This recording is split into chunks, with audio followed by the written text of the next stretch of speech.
भोजशाला मामले में मध्य प्रदेश हाईकोर्ट के फैसले पर कवि कुमार विश्वास ने कहा कि बहुत ही सौभाग्य का पर्व है।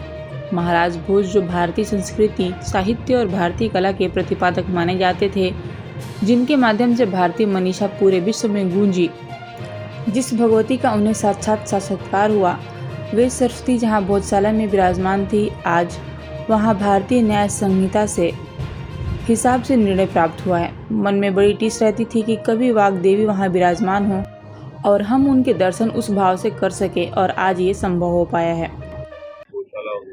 बहुत ही सौभाग्य का पर्व है कि महाराज भोज जो भारतीय संस्कृति, भारतीय साहित्य, भारतीय कला के प्रतिपालक माने जाते थे, जिनके सानिध्य में अनेक सांस्कृतिक महाकवि कालिदास युद्ध आश्रय पाए और जिनके माध्यम से भारतीय मनीषा पूरे विश्व में गूंजी, जिस भगवती का उन्हें साक्षात्कार हुआ, दर्शन हुआ, संवाद हुआ, वे सरस्वती जहां विराजमान थी भोजशाला में, आज वहां भारतीय न्याय संहिता के अनुसार निर्णय प्राप्त हुआ है। ये भी सौभाग्य का विषय है।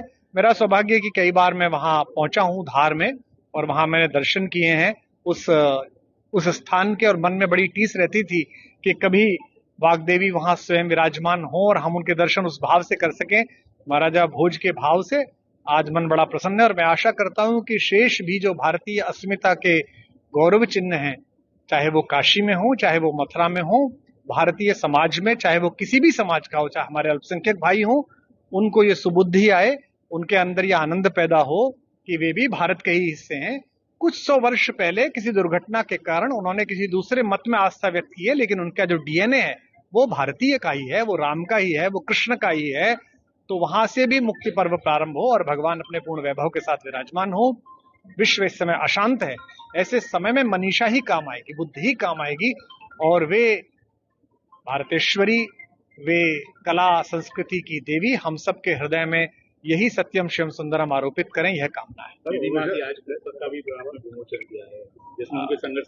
राम जन्मभूमि संघर्ष एक बड़ी परंपरा रही, जिसमें मेरा जुड़ाव बचपन से अपने पितृ परंपरा के कारण रहा। दीदी माँ के दर्शन तब भी किए, और ये दुर्भाग्य का विषय है, दुख का विषय है, कितने वर्ष लगे, लेकिन कालांतर में भारत के सर्वोच्च न्यायालय के माध्यम से ये सुख प्राप्त हुआ, और आज भगवान वहां अपने विग्रह में विराजमान है।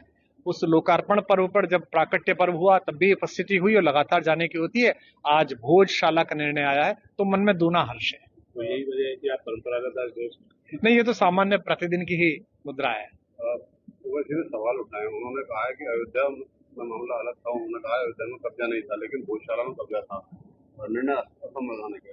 ओवैसी जी से मेरी प्रार्थना है, वे पढ़े लिखे व्यक्ति हैं, बैरिस्टर हैं, ऐसा लोग कहते हैं, भाषा से तो कई बार नहीं लगता। मैं आशा करता हूं उनसे कि वे भारतीय सांस्कृतिक इतिहास भी पढ़ें और अपने कुलवंश का इतिहास भी पढ़ें, जिसमें 4 पीढ़ी बाद ही उन्हें स्वयं के इसी परंपरा में खड़े होने का बोध प्राप्त होगा। तो वे भी भगवती के सामने उसी प्रकार नतमस्तक होंगे जैसे उनके परदादा के पिताजी नतमस्तक होते थे। तो 2-3 पीढ़ी पहले मतांतरण कर लेने के कारण इतना विद्वेष और इतनी प्रकार की घृणा फैलाना उचित नहीं है। प्रधानमंत्री की अपील को